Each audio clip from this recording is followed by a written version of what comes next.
So now we have a problem statement.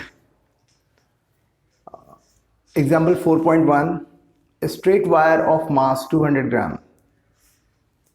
We have been given a straight wire and its mass is 200 gram and length is 1.5 meter,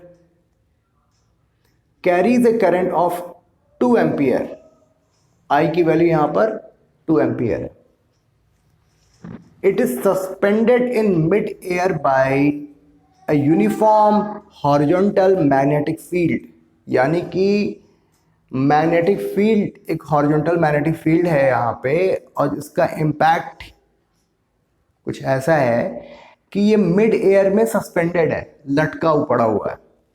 इसका मतलब ये हुआ, सीधी सी बात हुई कि इसका जो वेट है इसको मैग्नेटिक फोर्स जो कॉम्पनसेट कर रहा है, यानी मैग्नेटिक फोर्स अपवर्ड डायरेक्शन में हो रही है और इसका वेट नीचे की ओर है. ठीक है.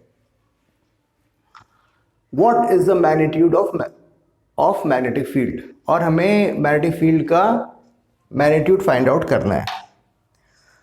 तो प्रॉब्लम स्टेटमेंट में सीधी सी बात बता दी गई है कि जो मैग्नेटिक फोर्स की जो डायरेक्शन है इट इज अपवर्ड. अगर क्योंकि इसका वेट जो होगा उसकी डायरेक्शन डाउनवर्ड ही होगी. ठीक है, वो पृथ्वी माता तो नीचे की ओर ही इसको खींचेंगे ना, और मैग्नेटिक फोर्स अपवर्ड होगा. अच्छा, F की वैल्यू जो है,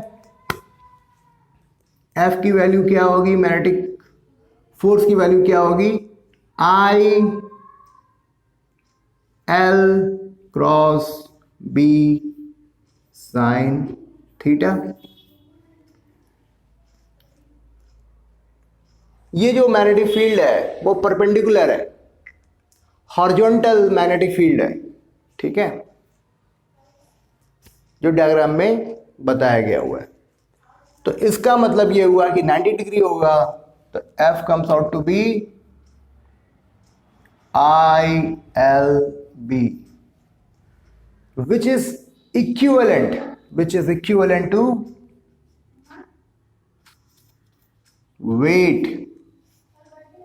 weight of this wire. So ILB is equal to mg. Let's put the values which are given in the problem statement. I is, what is I? It is 2 ampere and length is 1.5 meter. And now B we are supposed to find, and what is mass? 0.2 kilogram. 0.2 kilogram. And what is the value of G? Can we assume the value of G as 10? No.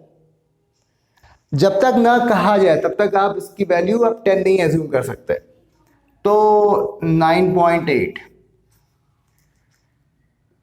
So the value of B would be 0.2 into 9.8 divided by 2 into 1.5. ये क्या हुआ, 0.1. 9.8 divided by 1.5. 9.8 divided by 15. तो 1 से कम आएगा लेकिन 0.5 से ज़्यादा आएगा, है ना, क्योंकि अगर ये 7.5 होता तो 0.5 होता, लेकिन 7.5 से ज़्यादा है तो 0.5, तो कितना, 0.6 ले लें, 0.7, 0.6 और 0.7 के बीच में 0.65 के आसपास आना चाहिए. 0.65, यस, 0.65 टेस्ला. 65 टेस्ला. कोशिश किया करिए आपकी ज़्यादातर कैलकुलेशन अप्रॉक्सीमेशन मेथड से करने की. अदरवाइज अगर आप कैलकुलेशन में फंसेंगे ना तो आपका टाइम जाएगा और सारे questions with in time limit आप उसको कंप्लीट नहीं कर पाएंगे. ठीक है.